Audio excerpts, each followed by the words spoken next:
This podcast is sponsored by AXA Farm Insurance.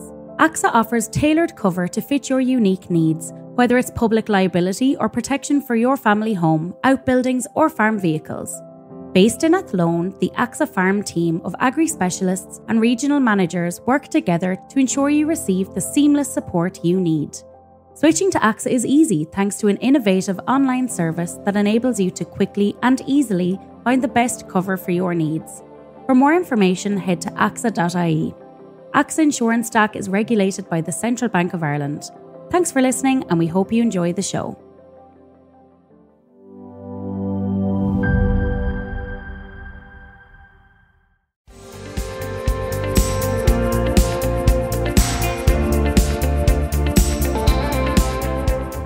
Hello and welcome to the Farming Week, the podcast brought to you by Agriland and AXA Insurance, keeping you up to date with all the latest in Irish agriculture. I'm Charles O'Donnell and I'm joined by Aisling O'Brien and Agriland beef specialist Breifne O'Brien. Well, it's been a busy few days with various announcements taking place on farm schemes, and we'll come to those in just a moment. But we've also seen an announcement of a status yellow rain warning from Met Éireann for several counties in the west of the country until tomorrow afternoon.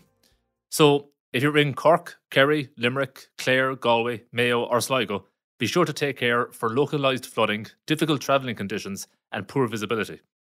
But turning, as I said, to farm schemes, and there have been several announcements across several schemes, including the beginning of payments under the Eco scheme and the opening of applications for a new farm plan scheme. Aisling, can you take us through some of these? Yes, Charles, well, definitely another busy week when it comes to the schemes front, because advance payments at a rate of 70% were announced this week under the Eco scheme. They are worth €206 million and they're going to be paid out to 110,450 farmers right across the country. Of course, the Eco scheme has 8 agricultural practices to choose from. 3 of those have an enhanced option as well. And the payments, of course, are part of a vital suite of farm supports, which will be vital for farmers, particularly in a year like this one, where we've had difficult weather conditions and higher costs on farms. And the rate of payment this year will be €66.50 per eligible hectare. Now, we're being told that 94% of all of this year's Eco scheme eligible applicants are being paid from this week. And the 206 million that I had mentioned, it's actually 22 million more than the advance payments made in 2023. And it comes, of course, on the back of the 2024 ANC, the Areas of Natural Constraints scheme. Those payments started last month, those advance payments. And last week, of course, as we reported here on the podcast, we have the 2024 advance payments for BIS, of course, the Basic Income Support for Sustainability, and CRIS, the Complementary Redistributive Income Support for Sustainability payments as well, rolling out. So a lot of money landing into farmers' bank accounts, Charles. And look, as always, if they don't land into your bank account, make sure to check in with the department, or if there's outstanding documentation or anything like that that's going to hold up those payments, make sure to engage with the department on that as well. Now, payments have also commenced this week under CAP. Now, not the CAP that we might all know, it's a CAP with a double P, because it's the Climate Action Performance Payment. That's all linked to ash dieback. And of course, many farmers across the country have suffered immeasurably at the hands of that awful disease. Now, CAP is paid out at a rate of €5,000 per hectare, and it's part of the Ash Dieback Action Plan. And that includes an overall financial package of up to €237 million for forestry owners who have been impacted by the disease. Now, payments are going to continue over the coming weeks, and the payments are going to total €1.83 million. And they're going to be made to some 158 forestry owners in the first tranche. And we are being told by the department that forest owners affected by ash dieback who have not yet engaged with a reconstitution scheme, they have been kind of up and running in recent years. They are being urged to apply now for the latest scheme, which is due to run until 2027. Because if you're not part of that reconstitution scheme, you don't qualify for that CAP payment.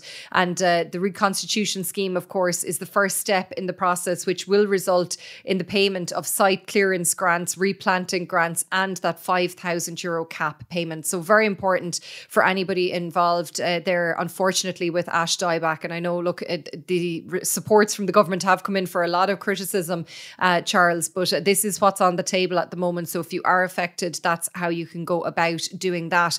Now, 2 announcements for those taking part in ACRES, of course, the Agri Climate Rural Environment Scheme. ACRES Cooperation Farmers, the CP tranche in both tranches 1 and 2, you can now apply for non-productive investments through your ACRES advisors. Of course, those investments are small-scale environmental actions aiming to support nature-friendly management of farms. There are over 40 of them available to farmers, and we have a nice article on the website and the app this week, Charles, with some very useful videos which outlines some of these NPIs that farmers can choose. And according to the Department of Agriculture, completing approved NPIs allows you to add to your ACRES payment by up to a maximum of €17,500 over the 5-year period of your contract. Now, there is a closing date for this, Charles, and it is 4:30 on Thursday, October 31st. So that is fast approaching if you want to get involved in NPIs if you're part of ACRES Cooperation. And there is an online facility as well for those in ACRES that has been opened for the annual declaration of LESS, which of course is low emission slurry spreading. So check out the ag-food system there, and you can fill out those details before the 31st of October if you've been using LESS on your farm this year as well. 2 other schemes to mention as well, Charles. The horticulture sector, we have a scheme basically which is trying to promote investment for the development of our commercial horticulture sector. And it basically assists in the development of the sector, including beekeeping, by grant aiding capital investments in specialised plant and equipment, which does include renewable energy as well as technology, which is specific to commercial horticulture production. So if you want to get involved in that scheme, it's open to existing producers and new entrants at a rate of up to 40% on all approved investments. And young farmers and licensed organic growers actually receive up to 50% grant aid under that scheme. The closing date for the scheme of investment aid for the development of the commercial horticulture sector, quite a short name for that scheme, that deadline Friday, December 13th. And as you mentioned, the Farm Plan Scheme, that is actually administered by the National Parks and Wildlife Service, the NPWS, and the 2025 scheme, it's now open for applications. It supports farmers and actually non-farmer landowners as well to conserve and restore nature on their land based on advice, and it also pays them for the results they deliver. And since that scheme began in 2006, over 1,000 plans have actually been created for farms covering a variety of different nature interests. And this year actually marks a new approach to the scheme. So if you are interested in getting involved, there is the traditional approach, which is typically a 5-year ongoing management plan, but you can also select a one-off actions for nature option as well, Charles, this year, which is interesting. And there's a range of different actions that you can undertake. So if you are interested, check out the NPWS website for more details, the T's and C's. Thursday, December 5th is your deadline for that one. Yeah, plenty to remember there for farmers in terms of schemes, Aisling. But just today, on Thursday, we've seen an important announcement under the Suckler Carbon Efficiency Programme as well. Yes, so as part of the terms and conditions of SKEP, Charles, participating farmers have to complete a mandatory training course on scheme actions and livestock handling by the 15th of November. So the Department of Agriculture has warned that failure to complete that course by the deadline is going to see farmers expelled basically from the scheme, and any monies that they have received will have to be repaid. So it is very important to complete this mandatory training. Now, back in April, Minister Charlie McConnell, of course, our Minister for Agriculture, confirmed that there was going to be an online training course on a dedicated website which would be available to farmers. But there were concerns raised by some farmers, especially those maybe for the older age cohort or those in areas with poor internet connection who might struggle to complete the online training course. And they called for in-person training events. And that was acceded to by the Minister and the department. And in September, we had a series of 5 in-person training events, which we spoke about here on the podcast around the country. And as you said, today we have got news that there is going to be a final series of in-person training events around the country. They're going to take place on dates from November 6th to 13th in Clare, Cork, Kerry, Leitrim, Galway and Meath. We've full details of the locations and dates on our website and app, so check those out if you haven't completed your SKEP mandatory training. The training will run from 9:30 to 2:30 each day, and basically if you want to attend, you have to register in advance, and SKEP participants cannot nominate somebody else to go in their place. They have to go themselves on the day, and they will be asked for ID. And the department told us that as of last Friday, October 18th, almost 8,800 farmers have already completed their online training, with a further 2,100 farmers currently progressing through the modules, and a further 700 farmers attended the previous round of in-person training events. And that means that almost 70% of all SKEP participants have already completed or are in the process of completing their SKEP training, according to the department. But very important, Charles, if you feel you can't complete the online training, which of course the department says, look, it's the more preferable option. You can come and go, as you please. You can complete some of the course and come back to it at a later time if it suits you, more than going for, a good few hours in a day to one of these in-person training events. But there are options there. But it is just very, very important for farmers to keep that date in mind of the 15th of November. If you are in SKEP, you have to have that training completed by that date as well. And look, just 2 other very quick deadlines under SKEP as we're on it. Weights, the weighing of animals under SKEP has to be submitted to the ICBF, the Irish Cattle Breeding Federation, within 7 days of weighing, and the weights must be recorded on the ICBF database by 5:30 on November 1st. And also, if you are in genotyping as well, you are required to take a tissue tag sample from animals selected for genotyping. And according to the department, genomic samples will not be accepted after November 30th of each year of the SKEP scheme. So there are some other dates for your diary. So I hope people had their calendars out and their diaries out for the last few minutes here on the Farming Week. Moving on now to politics. And the Taoiseach Simon Harris has told the Dáil that he is concerned over cow numbers that were highlighted in a recent article by Agriland's beef specialist Breifne O'Brien. Breifne, what did you highlight in your article, and how did this come up in the Dáil for discussion? Yeah, Charles, so what was highlighted in the article that was published in Agriland this week was that Irish cow numbers as of September 1st of this year is over 78,000 head below the same date of 2023. That's according to the Department of Agriculture, Food and the Marine figures. So the largest decline in cow numbers has been seen in the suckler sector, where suckler cow numbers have declined by almost 49,000 head in the past year. Dairy cow numbers have also fallen. Now they've fallen by 29,500 head in the past 12 months. So as of September 1st of this year, we have just over 791,000 suckler cows in the country and just over 1.56 million dairy cows in the country. So that brings the total number of cows in the country to just over 2.35 million. And yeah, of course, this matter was raised in the Dáil earlier this week by Independent Ireland TD Michael Fitzmaurice, who asked the Taoiseach Simon Harris, will the government do something about this trend, I suppose. In response to this, Taoiseach Simon Harris said he was concerned about the figures highlighted in the Agriland report, and let's take a listen at what they had to say.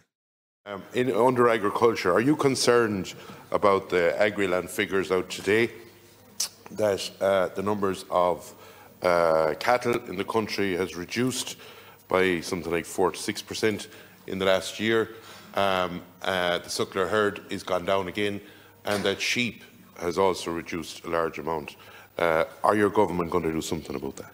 In relation to the Agriland, Irish Government survey today, yes, I am concerned, because I believe it's entirely possible to continue to produce good, high-quality food in this country and save our planet, which is on fire. And when you're elected to government, you have to do more than one thing at a time. You don't have to set up straw man arguments that it's a choice of being on the side of the farmer or the side of the planet. You actually have to support both. And Breifne, just while we have you, can you take us through where we're at on beef prices at the moment? Yes, Charles. So thankfully there's plenty of positivity to report in the beef trade presently, and this week's factory quotes have seen some processors move their base price quote for prime cattle up by as much as 10 cents per kilo. Now that's happening despite large weekly kills of cattle continuing, with last week's supply again north of 41,000 head. So I suppose just looking at prices, Charles, at the higher end of the price scale, when weight bonuses are added that are available at some sites around the country, we're seeing $5.25 and $5.30 per kg on the grid available for steers and heifers respectively. U-grade cows have been quoted at about $5 to $5.10 per kilo, with $4.80 to $4.90 being quoted for O-grade cows. O-grade cows have been quoted at $4.50 and $4.40 has been quoted for P-grade cows. Now again, it's important to highlight that there is plenty of variation in cow price between outlets and depending on cow weights and fat scores, of course. Under 16-month bulls have been quoted at $5.05 to $5.10 on the grid, and under 24-month bulls are working off $5.20 to $5.25 for O-grades, with more being paid again in some cases. Thanks, Breifne. Staying with politics now, there's been a great deal of talk on when the general election is going to be held, with the safest money, at the moment anyway, on November 29th. But what we do know is Tipperary Fianna Fáil TD Jackie Cahill will not be standing in the election. The current chairperson of the Joint Oireachtas Committee on Agriculture, Food and the Marine has said he will be unable to run due to personal reasons. As well as him, the Minister for Rural and Community Development, Heather Humphreys, announced that she will not run in the election either, and will also step down as Deputy Leader of Fine Gael. And with the general election coming up, the government is busy trying to get final legislation over the line and signed into law, and some of those are very relevant to the agricultural sector. Aisling, can you tell us a bit more about those? Yeah, it's very, very busy in the corridors of Leinster House, and I'd imagine the highways and byways, Charles, as well. It won't be just trick-or-treaters over the next while calling to people's doors. It will be your local politicians as well, that's for sure. But as you said, yes, legislation is making its way hastily through the Dáil and the Seanad at the moment. And this week we saw Minister for Agriculture Charlie McConlogue signing the Veterinary Medicinal Products, Medicated Feed and Fertilisers Regulation Act Commencement Order. Of course, that legislation was actually signed into law back in September.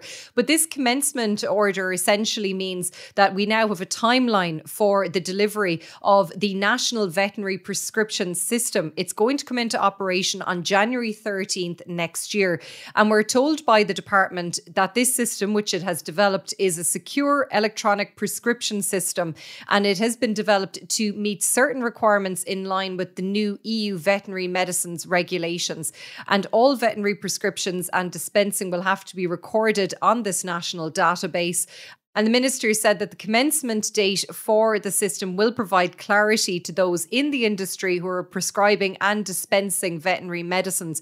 And he's also encouraged all stakeholders to work together to ensure the successful introduction of this system, which, of course, it has been the subject of controversy. Charles, we have seen members of the veterinary industry, we've seen merchants, we've seen farm organisations voicing various concerns about this legislation. So we have a date now for this National Veterinary Prescription System, the 13th of January next year. So we'll have to see how it all progresses and how it all rolls out.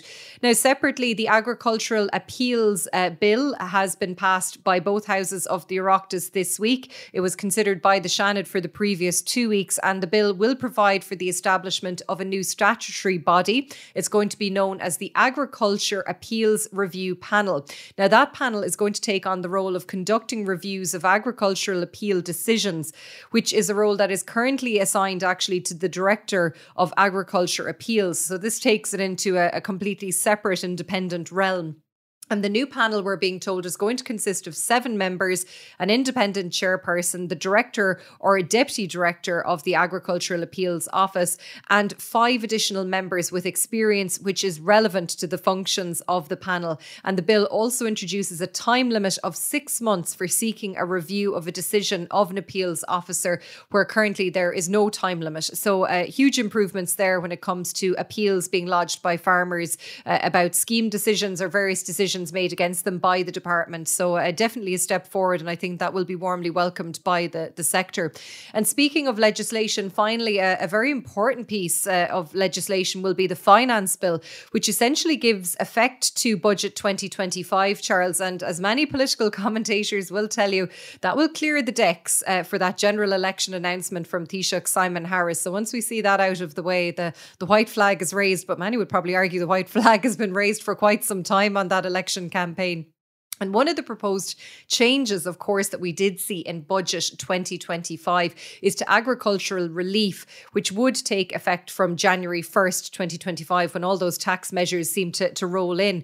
And we have a really good explainer piece from our colleague Rubina Freiberg in the newsroom. She spoke with EY Ireland this week about the changes that are being proposed and what the implications might be. So definitely check that out if it's an area that you're interested in. And it's definitely something that has piqued the interest of farm organisations. Huge concerns about how this might affect family farms, succession, inheritance, and a lot of talk about obviously inheritance by the government and farm succession planning as well. So the ICMSA, the Irish Creamery Milk Suppliers Association, this week have actually said that this is a backward step, these changes that are proposed in Budget 2025, and they could have serious implications for farm families. And Dennis Drennan, the ICMSA president, has called on the government to suspend these proposed changes because he said it should be taken on board that this week we did get confirmation from the government of the chair and the various members of the new Commission on Generational Renewal in Farming. So the ICMSA president said that he expects this commission to put forward its own proposals regarding the transfer of farmland, and he believes it's only logical, therefore, that the government should just press pause on this element of Budget 2025 and see what this commission comes up with. And look, I suppose to explain it a bit more, the Minister for Finance, Jack Chambers, has said that the agricultural relief in the budget would promote the transfer of farms from one generation to the next. And he said because agricultural land had increased in value above inflation rates, it was difficult for genuine farmers to purchase the land that they need for farming. And he said to address this and concerns that agricultural relief is being used as part of tax planning strategies by wealthy individuals, he was extending the 6-year active farmer test to the person who provides the gift or inheritance. But of course, that move, as I said, it has sparked concern for farm families and agricultural advisors because the ICMSA believes it's extremely complex, this proposal, and in its current form, it would possibly expose some farm families to tax bills that could mean that the farm would actually maybe be sold rather than transferred, which goes against everything that the government is trying to achieve here. So it'll be very interesting to see, Charles, if these calls are acceded to by the government. Of course, it's in its last few weeks and obviously a lot of business to be done between now and election day. But obviously farm organisations very concerned about the possible implications of this if it goes through in the finance bill as it currently stands. Yeah, Aisling, it'll definitely be interesting to see how that progresses over the coming days. But moving on now, a farmer petition opposing a ban on splash plates on slurry tanks for farmers above a certain stocking rate has been sent to the government. Aisling, can you explain a bit more about this petition? Yes, Charles. So around 450 farmers in North County Tipperary signed a petition this week calling on the government to scrap the planned extension of the splash plate ban.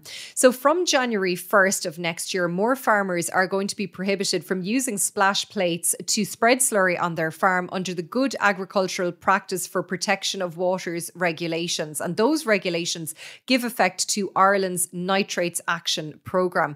So the extension means that low-emission slurry spreading equipment or less has to be used for the application of slurry on farms with stocking rates of 100 kilograms of nitrogen per hectare from grazing livestock manure or above prior to export of that livestock manure from the holding from January 1st.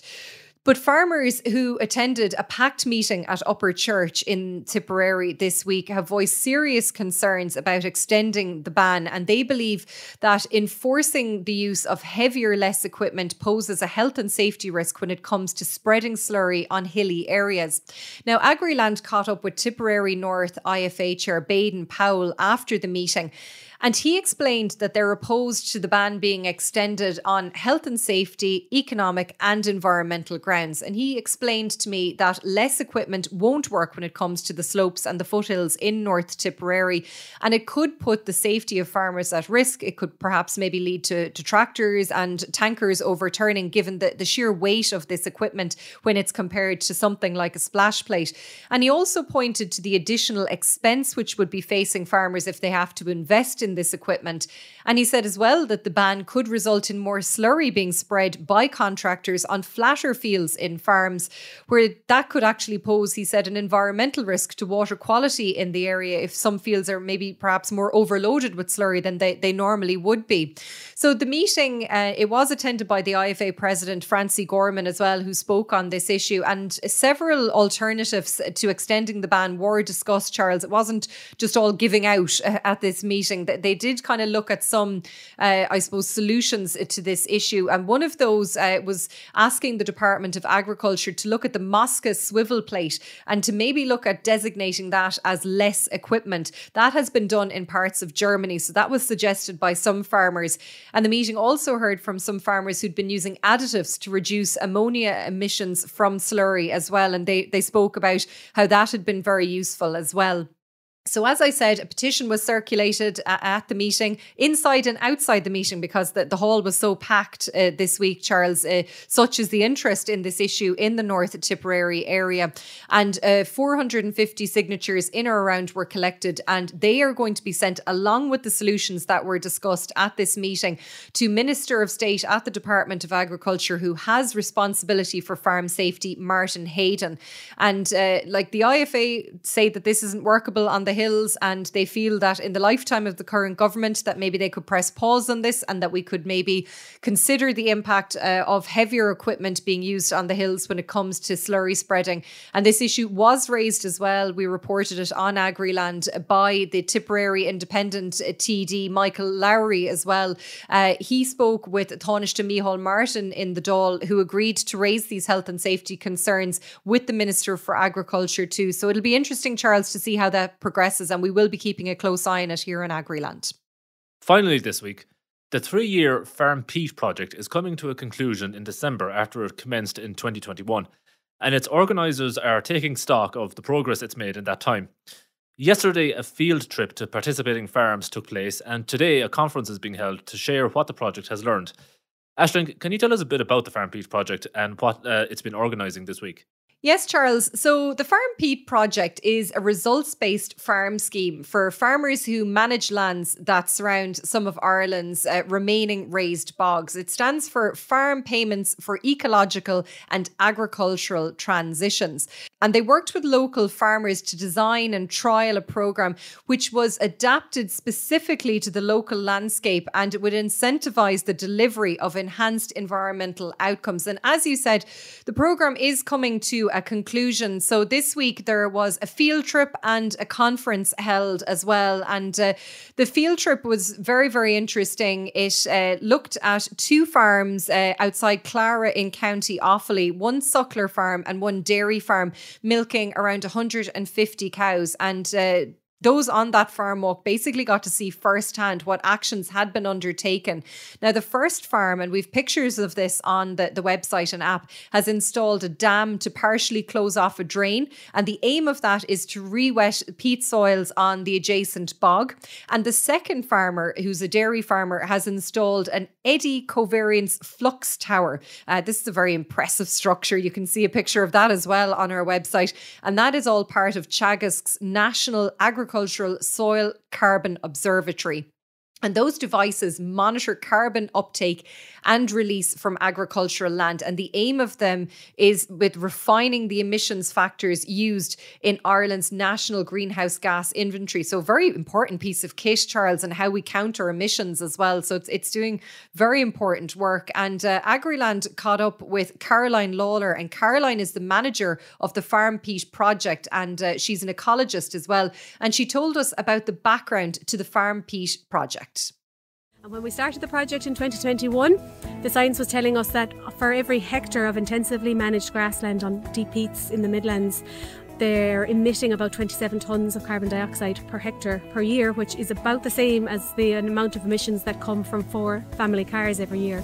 So it's not an insignificant amount of emissions, and I suppose what we're doing is then getting down onto farm level, working with farmers and seeing what they're willing to do.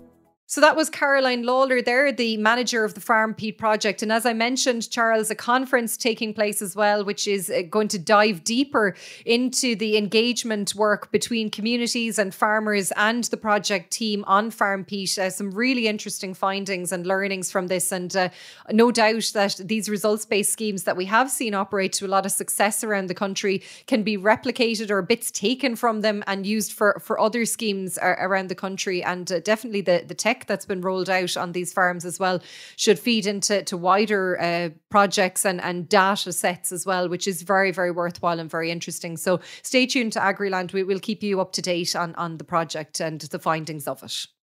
That's almost all we have time for.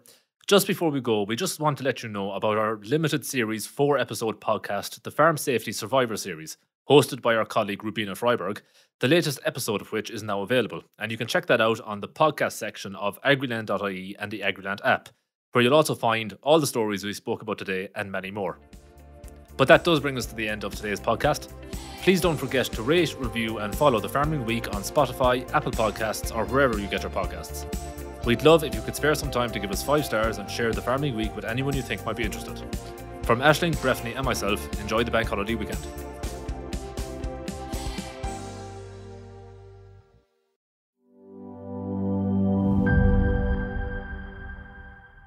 This podcast is sponsored by AXA Farm Insurance. AXA offers tailored cover to fit your unique needs, whether it's public liability or protection for your family home, outbuildings or farm vehicles. Based in Athlone, the AXA Farm team of agri specialists and regional managers work together to ensure you receive the seamless support you need. Switching to AXA is easy thanks to an innovative online service that enables you to quickly and easily find the best cover for your needs. For more information, head to AXA.ie. AXA Insurance Stack is regulated by the Central Bank of Ireland.